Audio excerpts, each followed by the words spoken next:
Huh? No, it's okay. I don't care. That's how you feel, so why do you care about me?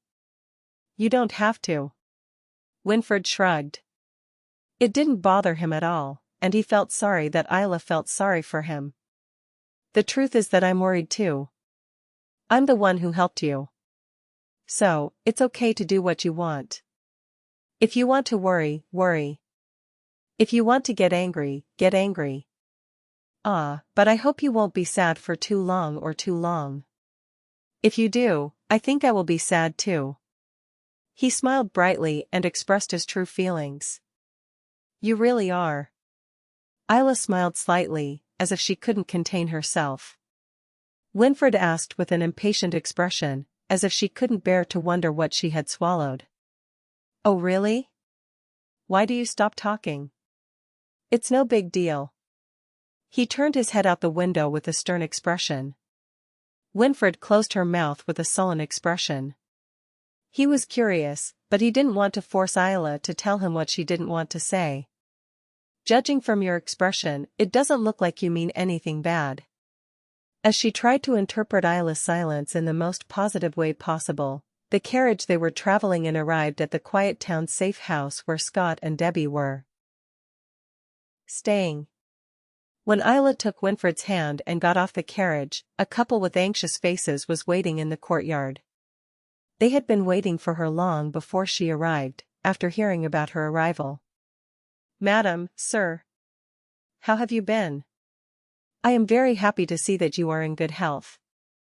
Isla ran towards them, her heart full of joy, but the couple seemed hesitant for some reason. Upon learning of her noble birth, they seemed unsure how to treat her. Can't you treat me like before? It bothers me that you feel uncomfortable with me. As Isla said this in a sad voice, Scott and Debbie exchanged glances for a moment, then smiled fondly and hugged her. It's been a while, Isla. I heard you found your parents. I'm very happy to hear it. Yes, it's late, but congratulations. You look much better. They smiled warmly and exchanged greetings. Come in and let's talk calmly. I wait outside. Yes, thanks. As Winfred quickly stepped aside, Isla entered the building with the couple. Perhaps because they had been living there for more than a year, the couple's hands were present everywhere. The clean and warm environment was exactly the same as the cabin. Are you okay? Who was that woman who lied about being your mother and what happened? Scott asked cautiously, watching Isla's expression. I hadn't heard any explanation in months of being there. Isla looked at the couple with kind eyes, then sighed and began to speak. The story of how the man she believed to be her biological father was actually a traitor. And yet, despite knowing it, she had to pretend she didn't know in order to return safely to her biological parents. And the couple's eyes widened as they heard his story. It was hard to believe that a girl of only 15 years old had endured more suffering than they had endured in their half-century of life. How can there be such bad people? We lived our lives isolated from the world, without even knowing that such things were happening in the world. Scott, who sympathized with Isla's pain and was furious at Byron's misdeeds, cautiously opened his mouth. Now that you said you caught him, I guess we can go. For him, who had lived all over the mountains, hiding for safety was very frustrating. Oh, yes. By the way, where are you going? Isla asked in a vaguely regretful voice. She felt ashamed, as if the land she had cultivated for decades had been reduced to ashes because of her. Well, I could go back to where I was and build a new house, or maybe I could go somewhere completely different. In response to Isla's question, Debbie exchanged glances with her husband and responded. While hiding there, he had been talking about his future plans. Actually. Isla began the story cautiously.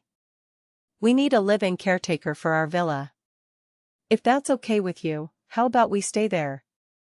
It's a quiet place, so it will be perfect for both of us. Concierge? Are you referring to us? The couple seemed surprised by his suggestion. They had never considered working for a noble family. Of course, it wasn't really a job offer. It was a way to provide a comfortable place for two elderly people who had been lost because of Byron. She made the excuse that there was a caretaker because she was afraid that a good couple would feel burdened if she gave them the house without any compensation. It's not that difficult. Since you are a carpenter, I think you will be good at managing the facilities. If you were there, I could visit you more often, which would be great. Really? So really? The couple exchanged glances, perhaps intrigued by his frequent visits. It seemed like they weren't planning to reject her outright. Please think positively. It's okay if you don't decide right now, Isla said with a big smile. Inside the carriage, upon returning after speaking with the couple, Winfred looked at Isla's face, who seemed to be in a much better mood. Why are you looking at me like that? Hey? Oh, that's... Hey, I was wondering if you had something to tell me. When she asked him in a cool voice, sensing that she was expecting something in his gaze, Winfred stammered, embarrassed. What do you mean? No, I'm not rushing you. You said you would tell me before. How did you know the couple's situation in advance and asked me to do it? Isla couldn't help but chuckle, feeling tender as she fumbled, worried about feeling overwhelmed. Well, a promise is a promise, so. I'll tell you next time we meet. When the smile faded and he spoke with a haughty expression, joy spread across Winfred's face. He knew he would soon discover Isla's secret. Exactly 2 days later. In just 2 days, a banquet was scheduled for the Duke's family at the palace. Hi guys. Did you hear that? Asked. What's happening? Is something interesting happening? As the famous maid, known for her intelligence, entered the dressing room making a fuss, the palace maids who were preparing to leave work gathered around her in 2s and 3s. Among them was Binka, who a moment ago was deep in thought with a gloomy expression. His father's order to poison all members of the royal family and the dukedom made it difficult, but he still couldn't let himself get carried away with something like that. Could it be possible that the body of the maiden he killed and hid yesterday had been discovered? Even if it wasn't like that, if there was any new news, it wouldn't hurt to hear it. When her colleagues surrounded her and urged her to speak quickly, the maid, who seemed to enjoy the attention, began to speak with a meaningful expression. But His Highness the Crown Prince sneaked out yesterday? Do you know where he went? How would we know? It has already turned out like this several times. It doesn't seem anything out of the ordinary. Oh, listen to me, please. I told you that His Highness went straight to see the Duke of Weishafen. And then he and the princess went out alone and had a great time. The employees of the Crown Prince's palace began to gossip about the new news brought by their colleagues. My God. Oh really? His Highness sent you a lot of gifts earlier. Not only that, tomorrow there is a dinner that all the dukes will attend, right? Surely that dinner isn't really some kind of meeting, is it? My God. If it is really like this, then the princess will become the crown princess? It's like a fairy tale. A princess kidnapped as a child and raised in the mountains without knowing who her biological parents were, not only reunites with her parents after going through difficulties and adversity, but also wins the love of the crown prince. Among his colleagues, enraptured by the dream story, Binka was paying attention to another story. Dinner? What are you taking about? You didn't know? Well, it's understandable.